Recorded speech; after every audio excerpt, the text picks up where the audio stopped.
አንድ አምላክ በሆነ በአብ በወልድ በመንፈስ ቅዱስ ስም ሰኔ 23 በዚች ቀን በእስራኤል ሁሉ ላይ የነገሰ የዳዊት ልጅ የሰሎሞን የዕረፍቱ መታሰቢያ ነው። የዚህ የሰሎሞንም የእናቱ ስም ቤርሳቤ ነው። ዳዊትም ሕግ ተላልፎ ከእሷ ጋር ስለመበደሉ ባሏን ስለማስገደሉ ጌታ በገሰጸው ጊዜ ንስሐ ገብቶ መሪር ልቅሶን አለቀሰ። ጌታም ንጹሕ ስለሆነ ንስሐው ይቅር አለው። ከዚህም በኋላ በእግዚአብሔር ፈቃድ እርሷን አገባትና ሰሎሞንን ወለደችው። ንጉሥ ዳዊትም ከእርሱ በኋላ ልጇ ሰሎሞን እንዲነግስና በዙፋኑ ላይ እንዲቀመጥ ቃል ገባላት። እንዲህም ሆነ። ሰሎሞን 12 ዓመት በሆነው ጊዜ አዶንያስ እነግሳለሁ ብሎ ተነሳ። ምክሩም ሁሉ ከሶርያ ልጅ ከኢዮአብና ከካህኑ አብያታር ጋር ሆነ። እነርሱም አዶንያስን ተከትለው ረዱት። አዶንያስም በሮጌል ምድር ምንጭ አጠገብ ባለ በኤልቲ ዘዘኤልቲ ላይ ፍየሎችን በጎችንና ላሞችን አርዶ የንጉሥ የአሽከሮች የሆኑ የይሁዳ አርበኞችን ሁሉና የንጉሥን ልጆች ወንድሞቹን ሁሉ ጠራ። ከዚህም በኋላ አዶንያስ ይህን እንዳደረገ ለቤርሳቤ በነገሯት ጊዜ ወደ ንጉሡ አዳራሽ ውስጥ ገብታ ለንጉሡ ሰገደች። ንጉሥ ዳዊትም ምን ሆንሽ አላት። ጌታዬ ንጉሥ ወይ ልጅሽ ሰሎሞን ከኔ በኋላ ይነግሳል፣ በዙፋኔም ላይ ይቀመጣል ብለህ ለእኔ ለባሪያህ በፈጣሪ በእግዚአብሔር ስም አንተ ማልክልኝ። እነሆ ዛሬ አዶንያስ ነገሰ። ጌታዬ ንጉሥ ሆይ አንተ ግን አላወቅም አለችው። ከንጉሡም ጋራ ገና ስትነጋገር ነቢዩ ናታን መጣ። ለንጉሡም ናታን መጣ ብለው ነገሩት። ወደ ንጉሡም ገባ። በምድር ላይም በግንባሩ ተደፍቶ ሰገደ። ነቢዩ ናታንም ከእኔ ቀጥሎ አዶንያስ ይንገስ፣ በዙፋኔም ላይ ይቀመጥ ያልክ አንተ ነህን? ዛሬ ወርዶ በጎችንና ብዙ ፍየሎችን አርዶ የሰራዊቱ አለቆችንና የንጉሥ አሽከሮችን ሁሉ ካህኑ አብያታርንም ጠርቷልና በፊቱም ይበላሉ ይጠጣሉ። አዶንያስ ሺህ ዓመት ያንግስ ይሉታል አለው። ዳዊትም መልሶ ቤርሳቤን ጥሯት አለና ጠሯት። ገብታም በንጉሡ ፊት ቆመች። በእግዚአብሔር ፊት እንደማልኩልሽ አሁንም በዚህ ቀን እንደዚሁ እንዳደርግ ሰውነቴን ከመከራዬ ሁሉ ያዳናት የእስራኤል አምላክ እግዚአብሔር ሕያው ነው ብሎ ማለ። ቤርሳቤም አንገቷን ደፍታ በግንባሯ በመሬት ላይ ወድቃ ለንጉሡ ሰገደች። ጌታዬ ንጉሥ ዳዊት ለዘላለም ኑር አለችው። ንጉሥ ዳዊትም የዮዳሄ ልጅ ብንያስንና ካህኑ ሳዶቅን ነቢዩ ናታንንም ግራዝማቾቹንና ቀኛዝማቾቹን ጥሩልኝ አለ።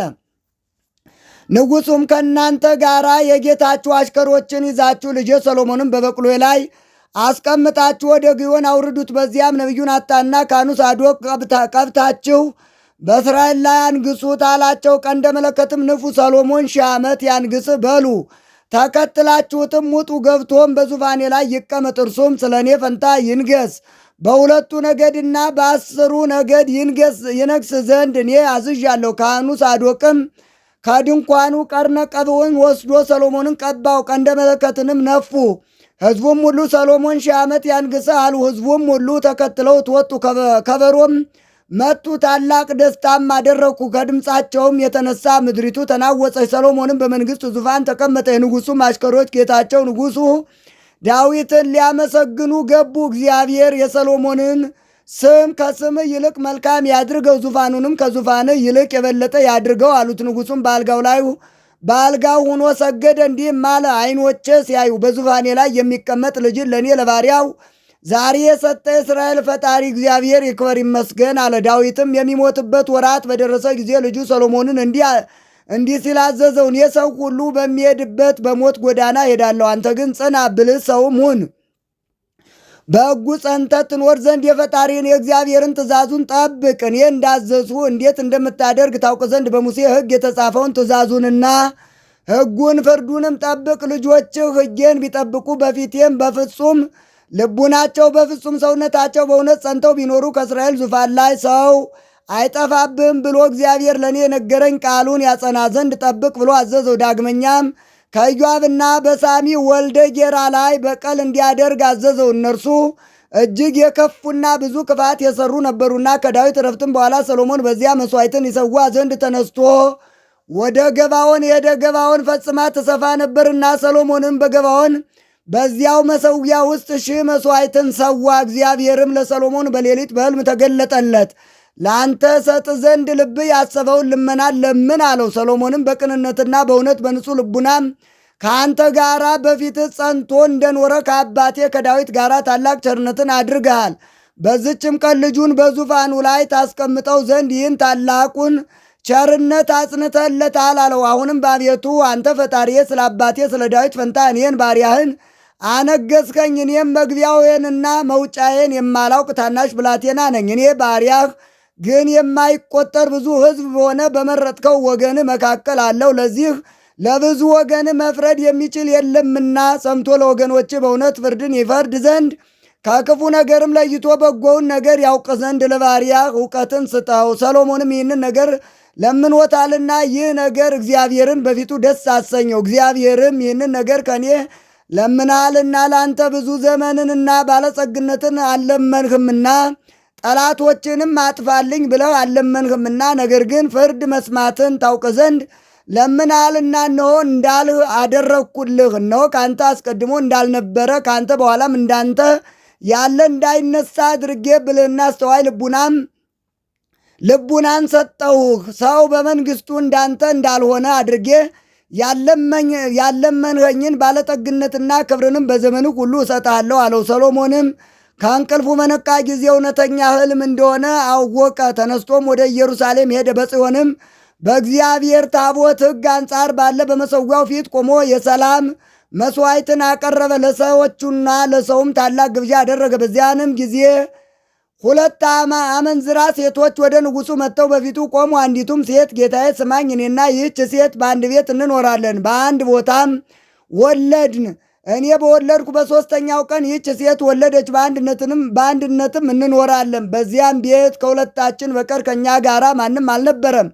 በላዩ ላይ ተጭነዋለችና የዛች ሴት ልጅ በሌሊት ሞተ። በሌሊት እኩሌታም ተነስታ ተኝቼ ሳለው ልጄን ከአጠገቤ ወስዳ በብብቷ አስተኛችው። የሞተውንም ልጇን በአጠገቤ አስተኛችው። ልጄን አጠባ ዘንድ በጠዋት በነቃው ጊዜ ያንን የሞተ ልጅ አገኘው። በነጋም ጊዜ አየሁት፣ እነሆ የወለድሁት ልጄ አይደለም አለችው። ያቺ ሁለተኛ ሴትም አይደለም፣ ይህ ደህነኛው የኔ ልጅ ነው እንጂ ያንቺ ልጅ አይደለም፣ ያንቺስ የሞተው ነው አለች። በንጉሡም ፊት እንዲህ ተባባሉ። ንጉሡም ሰይፍን አምጡ፣ ደህናኛውን ልጅ ከሁለት ቆርጣችሁ እኩሌታውን ለዝች እኩሌታውን ለዛች ስጡ አለ። ስለ ልጇ ማኅፀኗ ታውቋልና። ልጇ ደህና የሆነ ያች ሴት መልሳ ንጉሡን ጌታዬ አይደለም፣ መግደልስ አትግደሉት፣ ደህነኛውን ልጅ ለእሷ ስጧት አለችው። ያች ሴት ግን አካፍሉን እንጂ ለእኔም ለእሷም አይሁን አለች። ንጉሡም መግደልስ አትግደሉት፣ እሱን ለእሷ ስጧት ላለችው ለዝች ሴት ደነኛውን ሕፃን ስጡዋት፣ እርሷ እናቱ ናትና አለ። እስራኤልም ሁሉ ንጉሡ የፈረደውን ይህን ፍርድ ሰምተው ቅን ፍርድን ይፈርድ ዘንድ የእግዚአብሔር ጥበቡ በሱ ላይ እንዳለ አይተዋልና በንጉሡ ፊት ፈሩ። ከዚህም በኋላ የእስራኤል ልጆች ከግብፅ ከወጡ 484 ዘመን በሆነ ጊዜ ሰሎሞን በእስራኤል ላይ በነገሰ በአራተኛው ዓመት በሁለተኛው ወር የእግዚአብሔርን ቤተ መቅደስ ሊያንጽ ጀመረ። በ11ኛውም ዘመነ መንግስቱ ወሩ ባይድ በሚባል በ8ኛው ወር ቤቱንና ስርዓቱን ሁሉ ፈጸመ። በ7 ዓመትም ውስጥ ሰራው። የራሱንም ቤት በ13 ዓመት ሰርቶ ጨረሰ። ከዚህም በኋላ ሰሎሞን የእግዚአብሔርን ቤትና የራሱን ቤት በ20 ዘመን ሰርቶ በጨረሰ ጊዜ የእግዚአብሔርን ታቦተ ሕግ ከዳዊት ከተማ ከጽዮን ያመጣት ዘንድ ያን ጊዜ የእስራኤልን ሽማግሌዎችና የነገድ አለቆች የአባቶቻቸውንም ቤት አለቆች ሁሉ በኢየሩሳሌም ሰበሰባቸው። የእስራኤልም ሰዎች ሁሉ ወደ ንጉሡ ወደ ሰሎሞን በ7ኛው ወር በጥቅምት ተሰበሰቡ። የእስራኤልም ሽማግሌዎች ሁሉ መጡ። ካህናቱም ታቦቷንና የምስክሩን ድንኳን በምስክሩ ድንኳን ውስጥ ያለ ንዋየ ቅዱሳቱንም ሁሉ ተሸከሙ። ንጉሡና እስራኤል ሁሉ በታቦቷ ፊት ስፍር ቁጥር የሌላቸው በጎችና ላሞችን ይሰዉ ነበር። ካህናቱም ታቦቷን ከኪሩቤል ክንፎች በታች በቤቱ ውስጥ ወዳለው ወደ ቅድስተ ቅዱሳን ቦታዋ ገቧት። ኪሩቤል በታቦቷ ቦታ ላይ ክንፋቸውን ጋርደዋልና ኪሩቤልም በስተላይ በኩል በቅድስተ ቅዱሳን ላይ ታቦቷን ጋርደዋት ነበር። ከቅድስተ ቅዱሳኑም ጋር ተያይዘው ነበሩ። ቅዱሳን ኪሩቤል ከፍ ብለው ከቅድስተ ቅዱሳኑ አንጻር ላይ ሆነው ያያሉ፣ በውጭ ግን አይታዩም ነበር። ከግብፅ አገር በወጡ ጊዜ እግዚአብሔር ከእስራኤል ልጆች ጋር ቃል ኪዳን ከገባባቸው ሙሴም በዚያ በኮሬብ ከአኖራቸው ከሁለቱ ጽላቶች በቀር በታቦቱ ውስጥ ሌላ አልነበረም። ከዚህም በኋላ ካህናቱ ከቤተ መቅደስ በወጡ ጊዜ ቤተ መቅደሱን ሁሉ ብርሃን መላው። የእግዚአብሔርም ብርሃን በማደሪያው ቤተ መቅደስ መልቷልና ከብርሃኑ መገለጥ የተነሳ ካህናቱ ስራቸውን መስራትና ከፊቱ መቆም ተሳናቸው። ያን ጊዜ ሰሎሞን እግዚአብሔር በደመና ውስጥ እኖራለሁ ብሏል፣ እኔም ለዘላለም የምትኖርበት ማደሪያ ቤተ መቅደስን በእውነት ሰራሁልህ አለ። ንጉሡም ፊቱን መልሶ የእስራኤልን ጉባኤ ሁሉ መረቃቸው። ወደ እግዚአብሔርም ረጅም ጸሎትን ጸለየ። ሰሎሞንም ይህን ሁሉ ልመና ወደ እግዚአብሔር ለምኖ በጨረሰ ጊዜ በጉልበቱ ተንበርክኮ ከሰገደበት እጆቹንም ከዘረጋበት ከመሠዊያው ፊት ተነሳ። ቆሞም የእስራኤልን ማኅበር እንደተናገረው ሁሉ ለወገኖቹ ለእስራኤል ዕረፍትን የሰጣቸው እግዚአብሔር ይክበር ይመስገን ብሎ በታላቅ ቃል መረቃቸው። ከዚህ በኋላ ንጉሡና የእስራኤል ልጆች ሁሉ በእግዚአብሔር ፊት መሥዋዕትን ሰዉ። ንጉሡ ሰሎሞንም ለእግዚአብሔር ስለ ሰላም መሥዋዕት የሰዋቸው 22,000 ላሞችና 120,000 በጎች ናቸው። ንጉሡ ሰሎሞንንና የእስራኤልን ልጆች ሁሉ ያን ጊዜ ለእግዚአብሔር ማደሪያ ለቤተ መቅደስ ቅዳሴ ቤት አደረጉ። ቀድሞ በገባዖን እንደታየው ዳግመኛ እግዚአብሔር ለሰሎሞን ታየው። በፊቴ የለመንኸኝ ልመናህንና ጸሎትን ሰማው፣ እንደ ልመናህም ሁሉ አደረግኩልህ። ስሜ በዚያ ለዘላለሙ ጸንቶ ይኖር ዘንድ የሠራውንም ቤተ መቅደስ አከበርሁት። ልቡናዬም ዓይኖቼም በዘመኑ ሁሉ በዚያ ጸንተው ይኖራሉ አለው። ሰሎሞንም 40 ዘመን ነገሰ። ከንጉሱም ከመንገሱም በፊት 12 ዓመት ኖረ። መላ ዕድሜውም 52 ዓመት ነበር። በሰላም አረፈ። ይህም ጥበብ የተሰጠው ንጉሥ ሰሎሞን ጥቅም ያላቸው ብዙ መጻሕፍትን ደርሷል። እሊህም ትንቢትና ትምህርት ያለባቸው ምሳሌዎችና መኃልዮች ናቸው። ለእግዚአብሔርም ምስጋና ይሁን፣ እኛንም በቅዱሳን ጸሎት ይማረን ለዘላለሙ አሜን። ሰላም ለሰሎሞን እክለ አእምሮ ሲሳይ ወንዋየ ጥበብ ነዋዩ ዝንቱ ንጉሥ ከመይብል በመኃልዩ በወርሃ ክርስቶስ ጻው ከመትራይ ውሃባውያን ጸገይ ወሮማን ፈረዩ። በዝችም ቀን ደግሞ በክብር ባለቤት ክርስቶስ የታመነ አባ ኖብ አረፈ። ይህም ቅዱስ መነኮስ በላይኛው ግብፅ ከሚገኙ ገዳማት በአንድ ገዳም ውስጥ የሚጋደል ጽሙድ ነበር።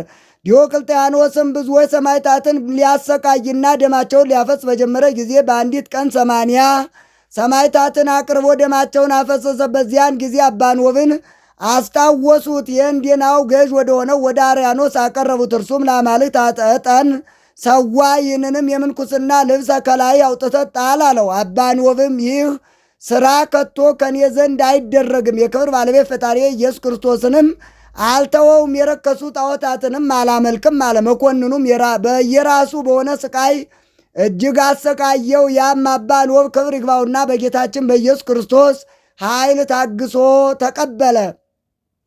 ከዚህም በኋላ ወደ 5 አህጉር ሰደደው። በዚያም በጉድጓድ ውስጥ ጣሉት። በውስጡም ጌታችን ከሃዲው ዲዮቅልጥያኖስን አጥፍቶ ደግ ንጉሥ ቆስጠንጢኖስን እስከ ሾመው ድረስ 7 ዓመት ኖረ። ቆስጠንጢኖስን በነገሰ ጊዜ ክብር ይግባውና ስለ ክርስቶስ የታሰሩትን ሁሉ ፈተው ወደ እርሱ እንዲያቀርቧቸውና ከእርሳቸውም እንዲባረክ ወደ አገሮች ሁሉ ደብዳቤዎችን ላከ። ለመልእክተኞችም እንዲህ አላቸው፣ ሁሉንም ወደ እኔ ማድረስ ካልተቻላችሁ እጆቻቸውን በራሴ ላይ ጭነው ይባርኩኝ ዘንድ ክብር ያላቸውን ታላላቆችንና መምህራኑን አምጧቸው።